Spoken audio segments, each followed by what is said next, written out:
I'm the director of the Sharmin Bijan Mossavar-Rahmani Center for Iran and Persian Gulf Studies. This is our first much anticipated meeting that if I tell you how we managed to get Professor Sohrabi here from Boston, you know there's a city up there called Boston. And, on a hill. So we're so happy that finally we could have this meeting with my good friend and colleague and brilliant scholar, Professor Naghmeh Sohrabi. This is the first meeting of this semester, and we are going to switch room. This is one of those upheavals that we had yesterday. The university canceled the classroom that we booked for this talk, and then thanks to Femke de Reuter, our manager, we could secure this place for this meeting. So every little thing that could go wrong went wrong since then, 24 hours ago. But the food is here, right? But maybe it's not enough. It's not enough, yes. Share your food. Share your food. So let me just introduce Naghmeh, and then we get on with our conversation. Professor Sohrabi is the Charles Goodman Professor of Middle East History and Director of Research at the Crown Center for Middle East Studies at Brandeis University. She is the author of the book Taken for Wonder, 19th Century Travel Accounts from Iran to Europe, published by Oxford University Press. If you haven't read it, just run at the end of this talk to the closest bookstore, which is and get the book and read it. One of the most enjoyable readings of scholarship of 19th century Iranian history. And she's a prolific writer, and she has written numerous articles on Iranian history, politics, and culture. She's currently writing a book on the Iranian revolutionary generation of 1979,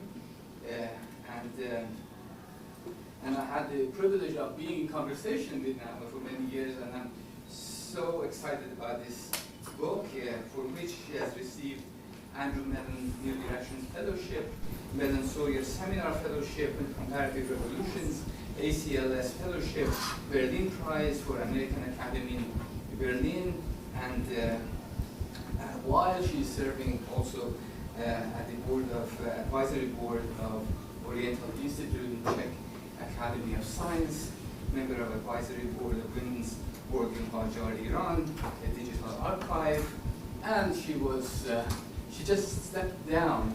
Congratulations. Not yet. Oh, You jinxed it. no. From the president of Oh, Iran. thank God, yes. This is another thing that she stepped down from. She hasn't stepped down from the other thing yet. I'll let you know next year.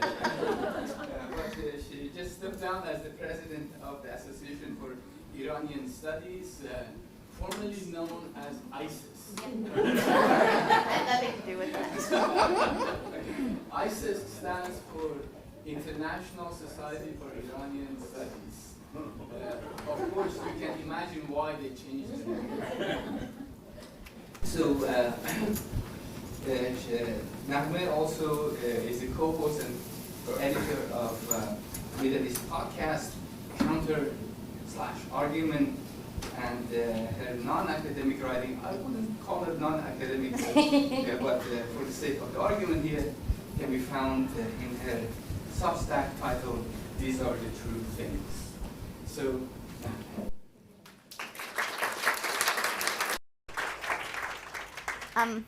Thank you so much. I know we want to sort of start, but let me just say a brief, we're not going to get into why it took me forever to get here, but let's just say Amtrak, and that I was on a train coming to New York, and the train just turned around and went back to Boston yesterday. So I was driving, I got on in a car at 5 a.m., and I was driving, and I was in my mind thinking that I'm a really dumb person for doing this.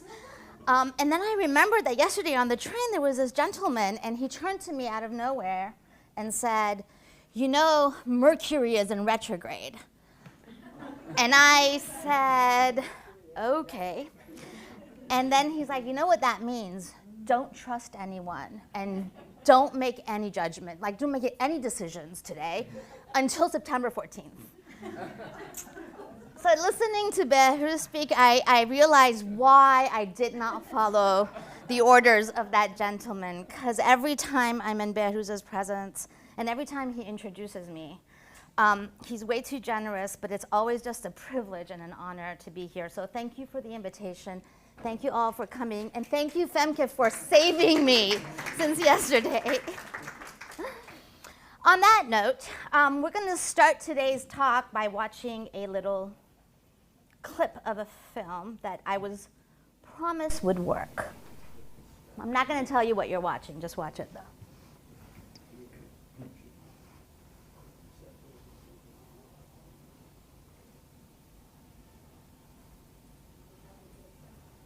There's no sound.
All right, can we get out of this?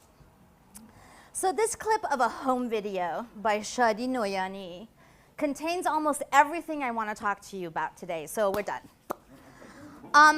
It contains the what that is happening. Thank you. It contains the what that is happening, the why this was filmed, the meaning behind the smiling faces as the father pulls out a bag of buried books, the context that makes this minute-and-a-half home video incredibly evocative, and the reasons why what moves the knowing viewer here, has little to do what the title that was unearthed was, which was Jack London's The Iron Heel. And it has everything to do with how interacting with books came to define the generation of Iranians who brought the revolution to its victory. And I'm going to say a little bit more later about what I mean by generation. So my talk today focuses on books, not as conduits of particular ideas. It could have been any other book. I.e., my talk is not about the intellectual history of the left, middle, or right, or about Khomeini, Shariati, Fanon, or whoever else. It is also not directly about the power of words to motivate a generation to come into the streets. Those words certainly did do that. But it's about books. It's about how owning them, reproducing them, distributing them, smuggling them, and on the flip side, the punishment that went with these acts defined the contours of political action for many in the lead up to the revolution in Iran in 1979. So in narratives of the 1979 Iranian Revolution, particularly the narratives that were written in the 1980s, so right after the revolution, there's a focus on the role of mosques, mosque networks, clerical networks, and within it, the role that cassette tapes played in arousing the masses to take part in the revolution. Now, a common explanation given for the success of, let's say, Khomeini and his supporters was that they took advantage of these ready-made networks at a time when the leftist networks had been decimated and driven underground. These networks allowed Khomeini's supporters to make cassette tapes of his speeches when he was in exile in Najaf, and then afterwards when he was in exile in France, and smuggle them into Iran via pilgrimage routes or via traveler's luggage, or as some of you may know, they would play the tape on the phone, so they would be in Najaf or France, they would play the tape on the phone. Someone in Iran would have a recorder and would record the sermons or the lecture or the speech, and then they would reproduce it and disseminate it. And I'm not going to talk about how important Annabelle Sherburne and Ali Mohammadi's Small Media Big Revolution is, but it's been unsurpassed in writing the story of the cassettes and pamphlets.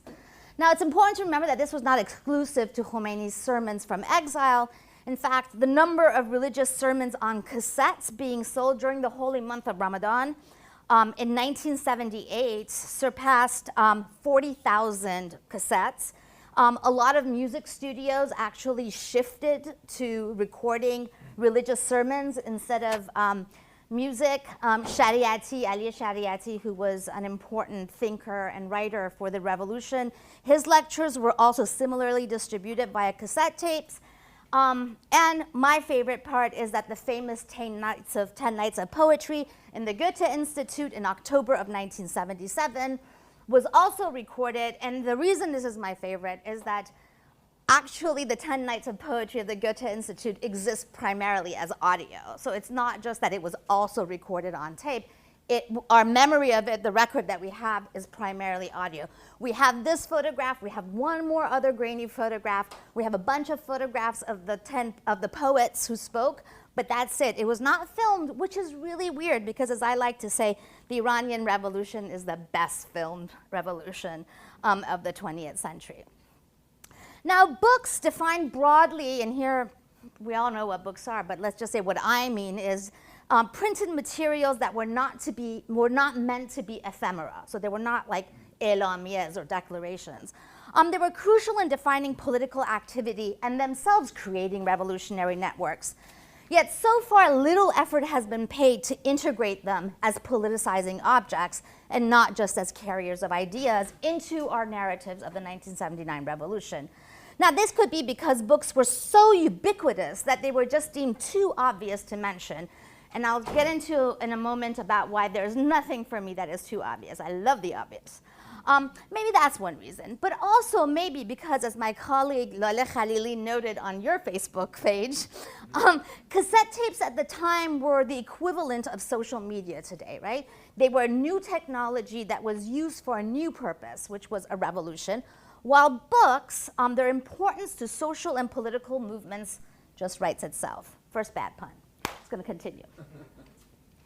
But even a focus on new technologies such as cassettes is going to eventually lead you to books, as some of the cassette networks of the late 1970s were actually print distribution networks that had already been laid out in the preceding decade.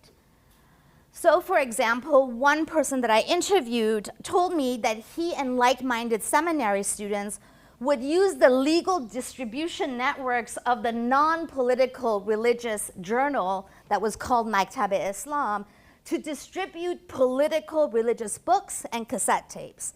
So they would go to the mosque to deliver a journal, which was a legal act, but then they would say to the mosque, we'd like to set up a small little library for you. And the way he told it is that he said to me, we treated cassette tapes like books. Wherever we created a library, which in Persian is the house of books. So he's like, wherever we created kitab khune, a house of books, we also created a house of cassettes, navar khune. The argument that I'm going to make throughout this talk, which is taken from a larger chapter, is that in the mid-60s to late 70s Iran, when political repression was at its highest, an armed struggle had been born and seemingly crushed, the owning, reproducing, and distribution of books, particularly illegal and semi-legal ones, defined what it meant to be political. In other words, being siyasi, which is the Persian word for political, was an amorphous experience that happened within the delta of activists, state, and books, which themselves, the books, took on a somewhat unstable nature as subversive objects. And as we will see, their meanings changed in relation to the state and the different groups at different times, which is why I define for you what I mean by books. Reverse of that is that the resurfacing of certain types of books months before the revolution was declared victorious in February of 1979 signaled to many that the war had been won by making the breakdown in state repression and control tangible and literally visible, i.e. books surfaced from the underground to the overground even before the revolution was considered done and over with.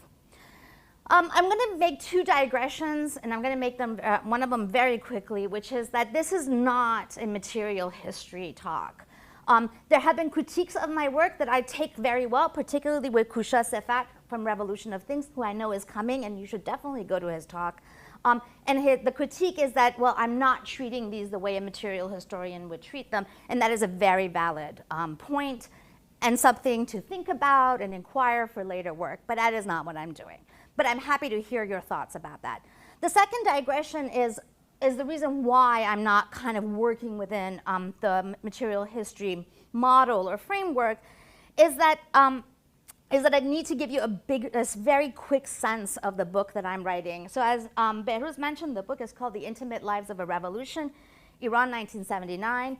And it's about the generation, as Behruz said, that made the 1979 revolution possible. The definition of generation, again, especially anthropologists in the room are going to come to me with, oh, Raymond Williams' definition of generation. There has been a lot of lovely literature on generation. Let me just say that one of the privileges of being older is that I want the simplest definition of everything. And so the definition I'm using here is R.F. Foster's definition in Vivid Faces, which is about Irish revolutionaries at the beginning of the 20th century. And he calls, his definition of generation is a group or groups not necessarily made up of people born at the same time who conceive of themselves as bonded together by cultural mentality and social circumstance. It's a beautiful definition. It's all that I need. So I began my project by interviewing people who had experienced the 1979 revolution with three principles in mind. First, I wanted to interview people who had not been famous. They could be famous now, but in 1979 or 1970s, so everybody's like, oh, you should go talk to this person. I did not want to talk to those people. I wanted to talk to people who had not told their story in public over and over again. The second thing was that I was not interested in oral history in that I did not want my interviews to merely complement already available sources. What I wanted was for my interviews to shape the questions that I was going to be asking. And the third thing I wanted was to create a way of using recollections and memories that neither disavowed the interviewee's remembrances, so I didn't want to say, well, you know, that's not what you mean. Because, you know, if you ask everybody who had been a part of the revolution in 1979, were you a part of the revolution, they will all tell you no. So, like, all those photos that we have of people out in the streets would be wrong. So, but I didn't want to tell people, well, there's no way that you weren't, even if you tell me. But I also didn't want to take them at their word. So I wanted to come up with a theoretical model where I simultaneously could believe and be skeptical of what I was hearing. So what came out of all of this thinking was that I focused in my interview on what seemed to be known to everyone, or the obvious. These were memories, events, repeated sentences, sentiments that were not lingered over by my interviewees because they just assumed that I knew about them. And in fact, when I would ask the person to tell me more, often they would say, why is this interesting to you? Everybody knows that. And I played around with calling the book Everybody Knows This. I may still do it. Over time, I understood that these memories were repositories of experiences that had remained outside the ravages of memory and the revisionism that accompanies remembrance, particularly for experiences that carry trauma or shame or disavowal. So to paraphrase the wonderful, wonderful German novelist Jenny Erpenbach in her new novel, Kairos, the trick to capturing the experience of the revolutionary generation in the lead up to the revolution is to make the obvious unobvious. And that's basically what I'm going to do today with books. As I mentioned, nothing to me is so obvious and in need of making unobvious as books. I first began to notice books as something more than their content in fall of 2014 when I was interviewing someone who had been in high school in Iran in the 1970s. And she said to me, my father hated books. And I swear I like woke up from my nap. She's like, he didn't want books anywhere in the house. So her father, years later, had told her that in the 70s, he had watched the bookseller who had a store next to his store constantly being taken by security forces for selling illegal books, and a couple of times the dad had had to help out the bookseller. And so the father had come out of that experience believing that books were dangerous, and it did not matter what the content was. Books as objects for her dad was dangerous. So, in answer to my question of why did you become political, she said being political allowed us to do things we normally couldn't, like go hiking, be around books, and for her, reading books.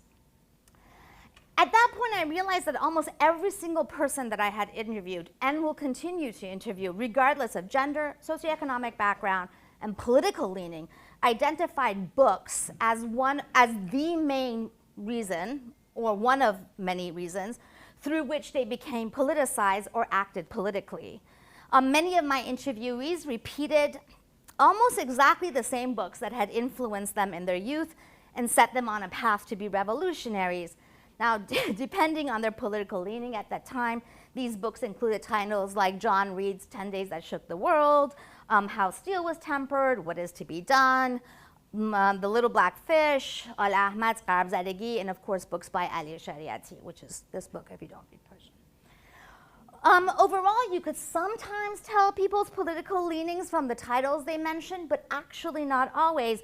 And one of my favorite and most surprising moments was when I asked a cleric, he is a working cleric to this day, what made him political. He mentioned books, and specifically he mentioned the didactic romance novels of Javad Fazil, who wrote these novels about either good girls gone bad or good girls that made a bad boy go good. But he was also the translator of the sayings of Imam Ali, who's the first Shi'i imam.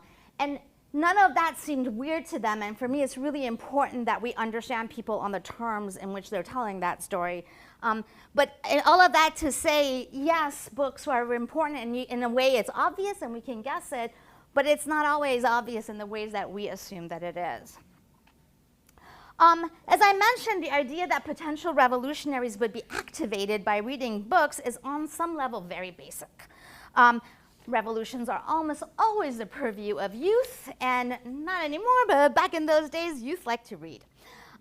So you could say, well, it's very banal for me to point out the prevalence of books in my interviews as the main reason why people became politically active. But actually, if you put it in historical and comparative perspective, it becomes clear that books played in the formation of Iran's revolutionary generation, that role that they played was not inevitable. And one way of thinking about the fact that it was not obvious and inevitable is to think about a revolution that happened around the same time as Iran's, which is Nicaragua's revolution. So the Nicaraguan revolution happened in July of 1979. And I was struck when I was reading Karen Kampworth's work. She has a bunch of books around not the same topic, but just sort of looking at guerrillas and revolutionaries in Nicaragua. But as I was reading actually this book, and here I'm really speaking impressionistically, so feel free to push back on it. The reasons she gives when she is interviewing female revolutionaries, so when she's interviewing Nicaraguan female revolutionaries, and she asks them about what was their first experience of becoming political, the reasons they give falls under, again, this is very general for a very nuanced book. She talks about religion, so people talk about being influenced by progressive clergy. They talk about working conditions and experiences, so people had grown up, for example, in mining towns, and that experience had made them politicized. She talks about family, so people who had parents who were anti-Somoza, and they became anti-Somoza. At no point does a single one of them mention books the way my interviewees mention books. Now, when I was talking about this with somebody, they were like, well, maybe it's just the difference in socioeconomic classes. You haven't talked to workers, so how do you know that that would be the case with workers? Absolutely right, I have not talked to workers. But I do not think that the explanation is that simple. And the reason I say that is, for example, Kampworth mentions this woman named Christiana, who was the daughter of a senator from Somoza's party, so socioeconomically very close to some of the people that I've talked to. And when Kampwirth asked her why she became political, she said, I studied in a religious school, the Assumption of Lyon. It was the era of Medellin. There was quite a social focus. From a very young age, I participated in community organizations. In high school, I participated in fundraising projects, in lay missionary programs. I went for a year to Guatemala, to an indigenous town. That was very important. In other words, the story she gives does not start with reading a book or being inspired by one, but with religious ideas and community organization. In fact, the difference, I would say, the critique that I got from a friend of mine, I would say the difference in who constituted, let's say, a guerrilla fighter in Iran versus in Nicaragua is precisely part of this talk's puzzle, namely, why and how were books triggers for revolutionary participation in Iran for this particular generation. So let's get to some ways in which that's the case. When I asked an interviewee who self-identified as Marxist-Leninist with a touch of Maoism, I'm just quoting him here, what it meant to be political a CSE, he said almost dismissively, and he was not the only one who said it, that it meant to read illegal books and talk about them with your friends. But then as I pushed him to give me more detail and he began to recall the specifics, his memory took him to something more than just reading and talking. So he talked about how when he was in Tehran University in the late 60s, he had gotten a hold of a book by Lenin, which was illegal to have, and he had realized that he had come across this treasure trove, and he set out to make 6 copies of it by hand using carbon copy paper, technology that we no longer use, sadly. So as he began to press down trying to make 6 copies, he realized, because he had only 24 hours to make 6 copies of this book, he realized that there's no way he could do it. And so part of his project was that he had to identify, based on looks and based on a whole bunch of other small things, someone who was not in his friendship circle, but he felt he could trust. And he recruited him, and what they did is that my interviewee wrote the odd pages on the carbon copy, and his friend wrote the even pages. And he's like, we didn't sleep at all until we were done. Of course, hand copying books as a form of political activity did not belong exclusively to any one political group. We love in Iranian studies to be like, yes, but that's just the Marxists. What about the Islamists? Well, on the other end of the ideological spectrum, I spoke to a young seminary student and devotee of Khomeini in the 1960s who lived in the city of Qom, and he told me that he also, his first political action was making 3 copies of this book, which is Mahmoud Askarizade's Economics Made Simple, which is an amalgamation of Marxist and Islamist theories inspired by an older Persian text of economics, which itself had been a loose translation of Wages, Labor, and Profit by Marx. And it was one of these semi-legal, semi-illegal books. So it had an aura of a dangerous text, and this person's first act of politics in Qom was to make 3 copies using also carbon copies. Lest we think this is unique to Iran, it was not. So the height of Iran's prince-centered political activity coincided with the Samizdat period. Samizdat literally means self-publishing, for those of you who don't know, in Russian. And the Samizdat period in the Soviet Union was when people would self-publish tracts and circulate them in underground trusted networks of acquaintances, much like in Iran. Anna Akhmatova famously called the pre-Gutenberg of the post-Soviet era, called this the pre-Gutenberg of the post-Soviet era, due to, quote, the limited technical possibilities for producing and distributing uncensored written materials. And like in the Soviet Samizdat era, in Iran, carbon copy reigned supreme, because the state monitored and controlled access to typewriters, mimeographs, and Xerox machines. And like in the Soviet press case, much of the oppositional literature in Iran was distributed through friendship circles and trust-based distribution networks, since the punishment for being caught by 1970 and owning semi-illegal printed materials was roughly around 2 years.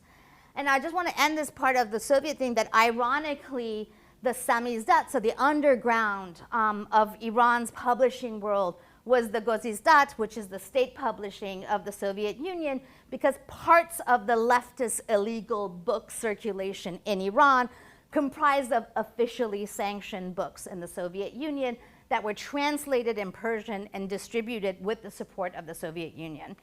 And I would highly recommend reading Ganjavi's new book on that issue. It's very good.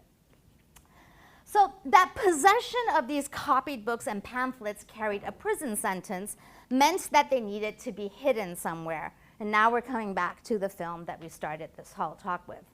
But they needed to be hidden sometimes in order to be found and sometimes in order to remain in hiding. And hiding these books was called makhfi sazi, and its extreme cousin was pak sazi, which means just getting rid of them completely. And it meant different things depending on whether you were in an underground team house, you were a student in a dorm, or you lived with your parents' house. You hid them differently, you hid them in different places, and you did different things with them. And all of that was so that you would not be found carrying them. There's a book, it's not that good, called Remembering Akbar. No, I'm just kidding. In the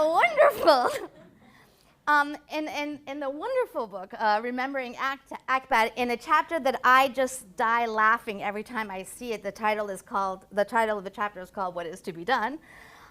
Behruz lays out the joys and the panic that he and his friend Hossein experienced upon finding Lenin's pamphlet tucked behind the phone in a booth near a railway station. But for Behruz, this was the second time that he had come across this particular book. The first one had been tucked beneath the water tank of the college's toilet. And I say that to say this is why I mean that sometimes it was meant to be found and sometimes it was not meant to be found. And this is the case where I think it just sort of straddles the both lines. Many years after Akbar's adventures, the journalist Masoud Behnoud, 2 months after the revolution had happened, he wrote in a column that he was publishing at the time in Tehran Musawwar that he wrote about returning to, quote, the mountain of all the books, pamphlets, Xeroxes, poems, manuscripts that we had hidden these past couple of years in a safe space. We pulled them out of their exile so they can get some air. And for me, though, and that was end quote, to me, the most poetic thing that I have heard about this whole idea of hiding books was when I was discussing this with a friend of mine. He's a very good friend who actually showed me Shadi Noyani's film for the first time. I was discussing this with him, and he had this light bulb moment, and he's like, this explains why so many of my dad's books, the pages were wrinkled and water stained, and he was like, there was mold between the pages, and he must have hidden them all these years, and then after the revolution had pulled them out of their hiding.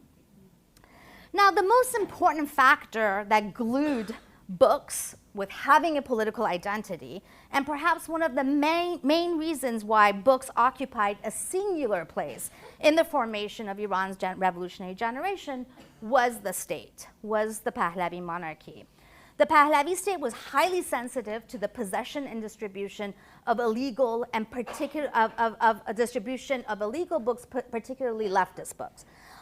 Yet simultaneously, it kept moving the line between what constituted legal and what constituted illegal, building an ambiguity into the state-opposition relationship that counterintuitively actually expanded what constituted being political.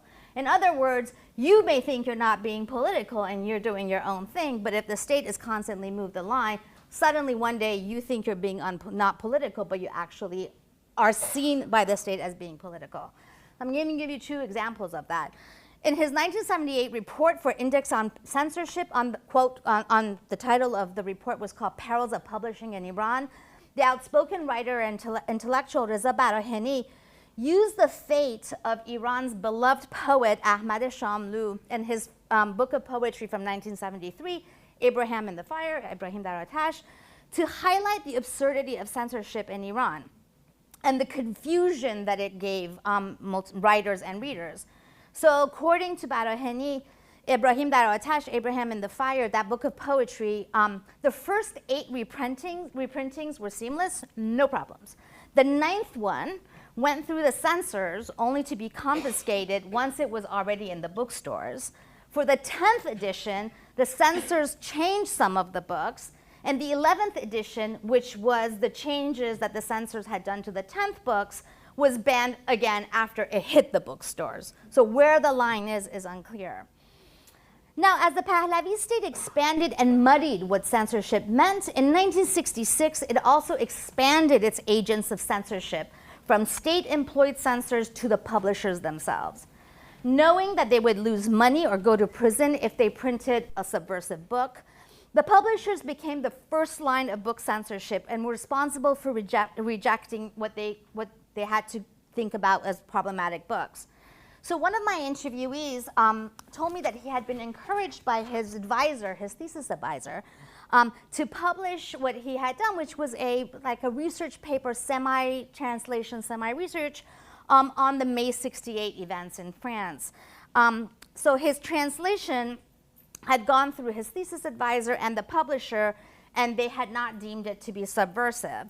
But yet, as the publisher was publishing it, Slovak agents come into the publishing house, stop the presses, look and say, oh, this is subversive material, tell us who's done it, where he is, or else we're going to send you to prison. The publisher gives up this person, and this person at that time was not really politically active, but he gets a 2-year prison sentence. So when he told me this story, I asked him, how is one supposed to know what books were legal or what books were illegal at the time? And he told me that he had asked the exact same question from the security forces that had arrested him, and the answer that he had gotten from them was, quote, in a pharmacy, selling some kinds of poison is legal, but it doesn't mean everyone has the right to buy it. So what stands out here is how the Pahlavi regime turned ordinary things into subversive objects. When something is legal one day and illegal the next, or when something is legal for some and illegal for others, the range of what is considered to be political expands, making it, weirdly enough, easier to become politicized, and relatedly, resistance becomes defined by shifting conceptions of political activity. So in this case, this person that I talked to who was politically aware but not active, this happens to him. He goes to prison for 2 years, and in prison he becomes part of an organized resistance group and then sets off on a organized political activity, which he may or may not have done if it did not happen to him. This ambiguity that engulfed, how much more time do you have? Really? All right, everybody, settle in. I'm glad you're eating. Let's do another 5 minutes. 5 minutes? Okay. 5 minutes. All right, I will not talk about, this is something Behruz gave me from the Hoover Institute. So I'm not going to talk about it, and you feel free to ask me a question. You'll talk about it. No, I'm not going to talk about it. But you can raise your hand and be like, what was that thing that you showed us? So I want to come to an end by talking about what I think is the epitome of this idea of book-centered ambiguity and book-centered politics, which is the concept of white books or white covers, and that you'll hear both of those terms. These were books that had been either mimeographed or printed in underground presses with covers that often had no titles or had fake titles. In this case, the owner later on wrote the title down. These covers had no dates, had no authors, had no publishers. The word white basically telegraphing the blankness of ownership. The standard format consisted of often an A4 paper folded in half, and sometimes the books were simply stapled, resembling more of a booklet, a typescript, or even course notes. And I'm quoting Hana Darabi here. As Darabi and Makaremi in their fabulous book, Enqilab Street wrote, quote, what defines this type of publication is not in fact its form, a particular theme, or set of political convictions, but rather its method of production and distribution, which was basically under the counter. So Mahmoud Baqeri, he was a book peddler in this period that we're talking about, i.e. he sold his books on the streets. He didn't have a brick and mortar store. And he writes later on in his recollection, he says that the defining characteristics of white books was that they had to have some kind of oppositional character, so they were often banned religious or leftist books. They had a high circulation, so he says over about 10,000, and they were sold cheaply.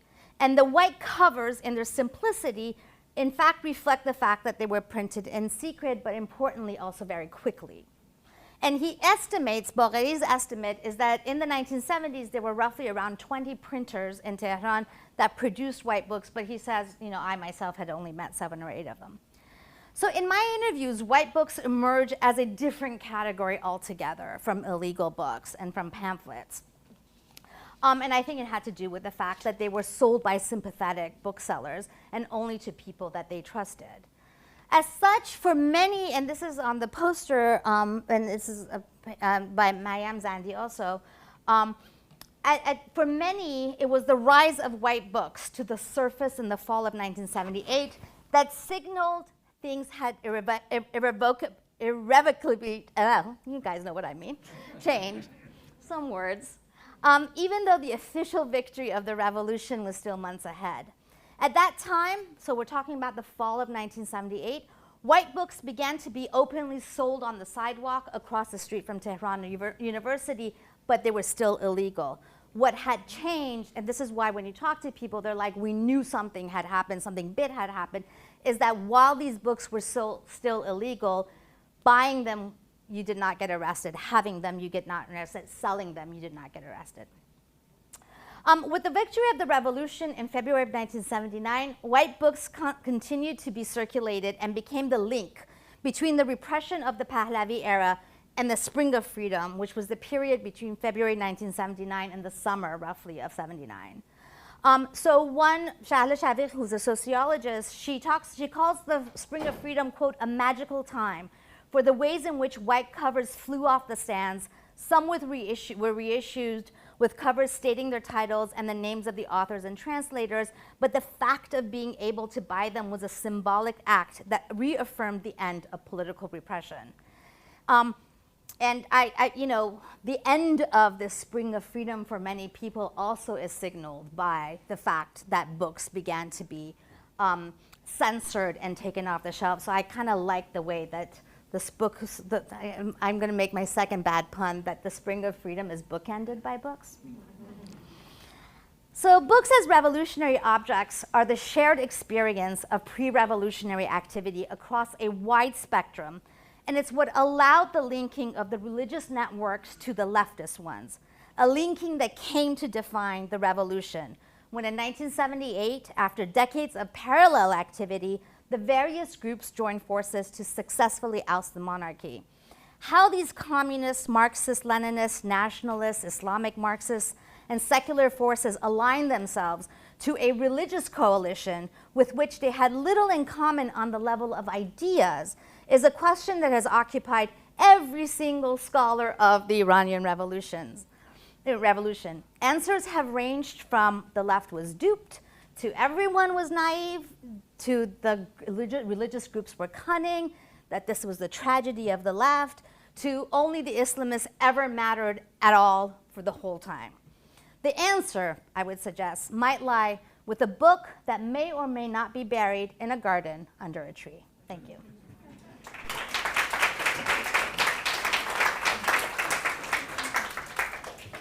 Thank you so much, Naghmeh. We have 10 minutes for questions, so the floor is open. Address your questions to Naghmeh.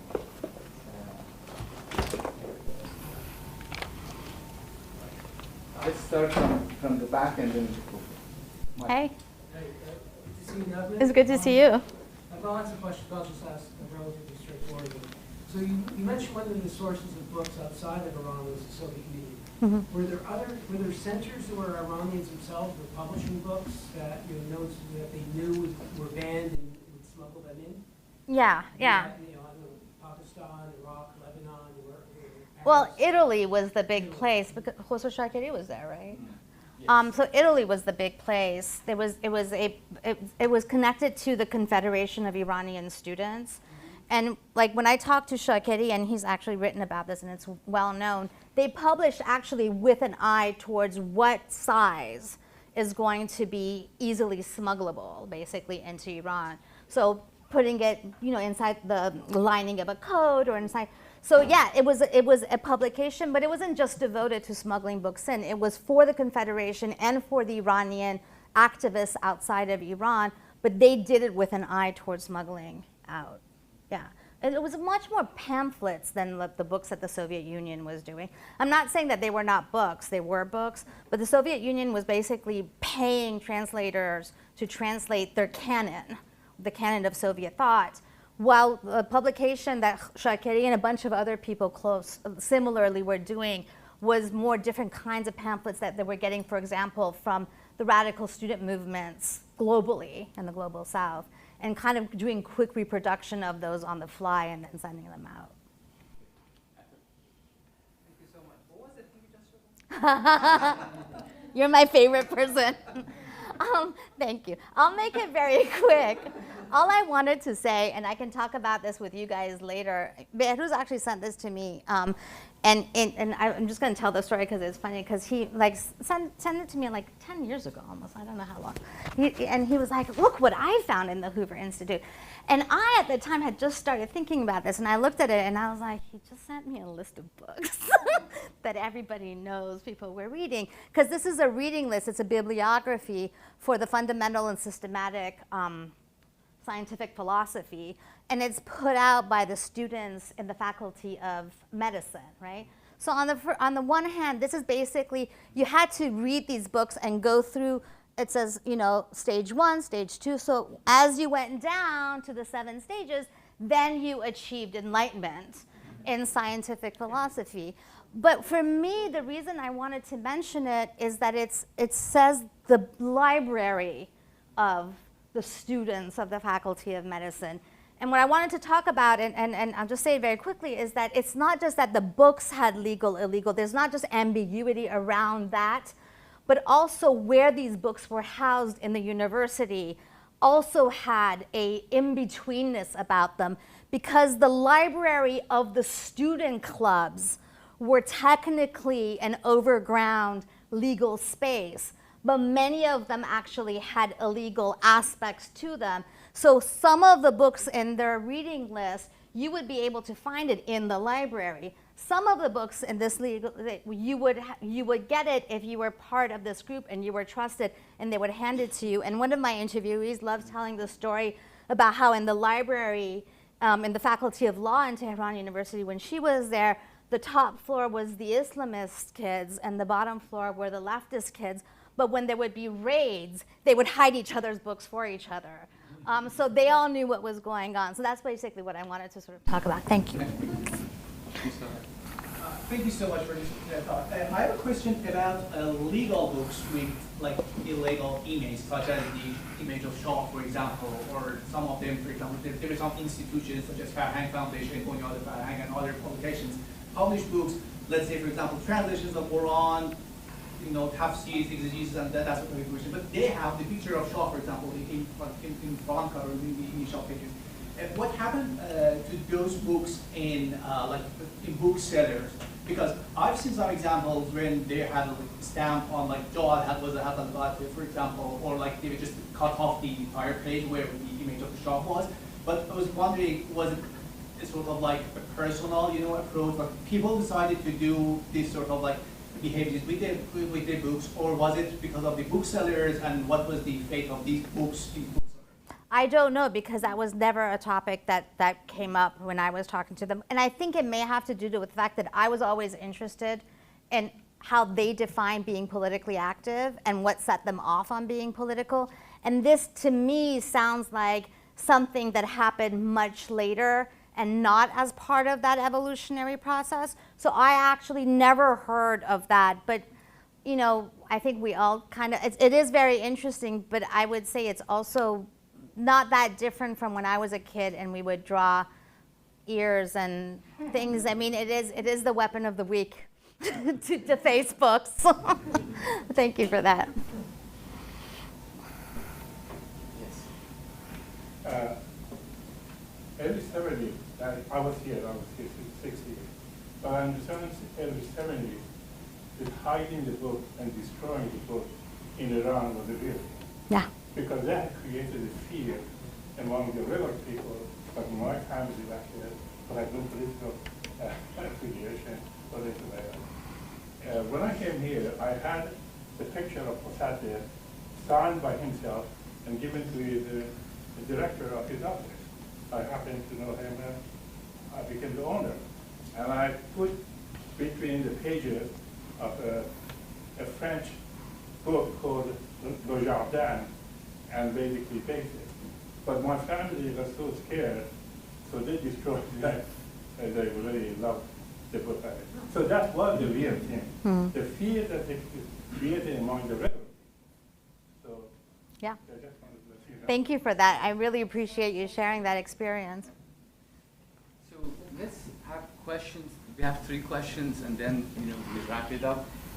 Shada, and then Navid, and then Sharagim. If you don't have time, then we can transfer this conversation later. Shada. Thank you so much for this talk. I'm curious about the print release and perhaps maybe the underground sections of the larger publishing houses that might have done this, people who were behind them, and basically their history, if they got into any trouble with the machines themselves, where they were from. Mm-hmm. Oh, we're just doing it in a row. Yes. Yeah. Oh, okay. So I had a question about, or I want to hear more about the relationship between literary and oral culture, because to me it seems like the 60s are really a time of secondary orality, and part of the reason why people were reading books over radio or circulating things on cassette was really an implicit critique of literacy as a barrier to being political. And so, in a way, it was expanding the informal franchise, so to speak, of who could be a political member, a member of like political society. And so, and so, in the talk you said that maybe like being part of book club, like reading was being political, but it seems like there was this kind of subterranean tendency that was actually questioning that very linkage. And there was also sort of the way in which the materiality of oral culture and the translation between literary and oral culture was doing significant things precisely to that point. So I'm thinking of Farzan and Hemasi's, this like article, I can't remember the name, but it's on Padia, and the way in which Dariush basically translates Padia.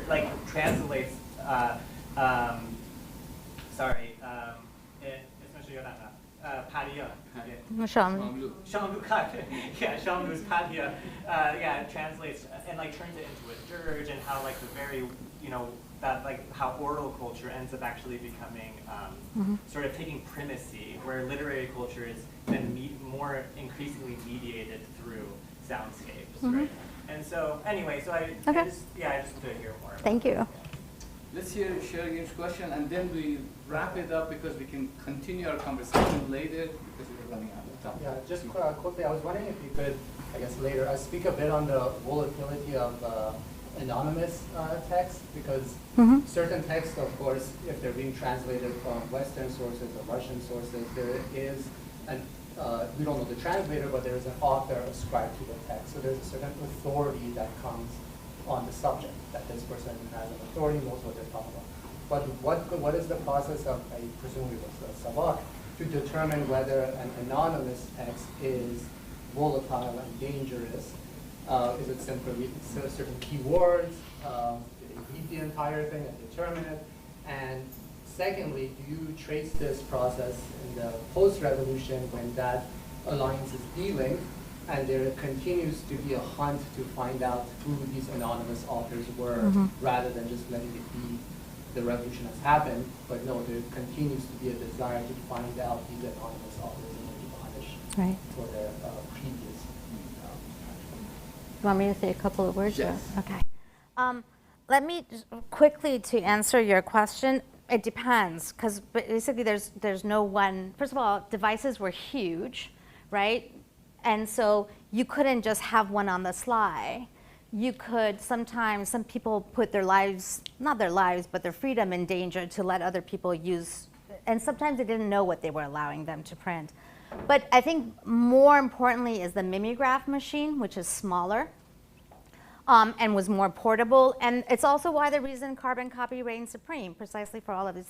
But there is actually, now there are oral histories of publishers. So there's a book called A Oral History of Publishing in Iran. I can give you the thing. And there, different publishers talk about their different experiences. There's no one. Navi, I appreciate your question. I'm not sure I agree with the premise of it, partly because I don't think for orality to be important, it means literacy was not. It's quite possible for people to have literacy be important and orality be important. But you made me, I just was holding this on, but this was published before the revolution. It's a title in the newspaper, and it says, "A wine store becomes a bookstore." And the piece is really lovely, and it's like kind of the history of bookselling, but they're talking about the fact that there was an uptick, a massive uptick in the number of books that were published in 1978. I want to hear more from you, what you have seen in terms of historical data that leads you to believe that there was some kind of hostility or animosity towards literacy as a kind of being political, because I think it depends on who we're talking to, and I think you can have both at the same time, and people had both at the same time. They were not in opposition with each other. Yeah, but you presented it as a binary thing, that this was led, and we can talk more about that later, because I need to hear more from you. Your question is really interesting, and what I find to be, I've thought about it, and I think there is this is why, for me, this is about books as objects versus the content of the books, because censorship in the pre-Pahlavi era just was about a relation between this is the poison thing in the pharmacy, right? So it was not so much important as who wrote this text and I need to find them. It's who's carrying this text and for what purposes. The Islamic Republic's ideas of censorship are different. What it sees as dangerous is very, very different. So very few people get arrested for carrying something, but the control is happening on the level of who gets to publish and how you get to publish, and then the punishment that it carries with it. So I want to talk to you more about it, but to me it's a really interesting story about, did it matter if it was an anonymous text or not? And I want to end with a funny story that Mahmoud Dolatabadi, in an interview, he talked about once. This is a very, very famous Iranian novelist, extremely famous Iranian novelist. I think he was always in his 70s, I'm guessing. But maybe not, I don't know. But he gets arrested and is put in prison for close to 2 years in 1973. And there was an interview with him. And he talks about the fact that the Savak agents, the security forces, come into his house and they arrest him. And as they're carrying him away, he's like, "Why am I getting arrested?" And they're like, "We're sick and tired of going to the houses of people that we're arresting and seeing them reading your books on their bookshelves. And so we just thought we would arrest you." And on that note, thank you all very much.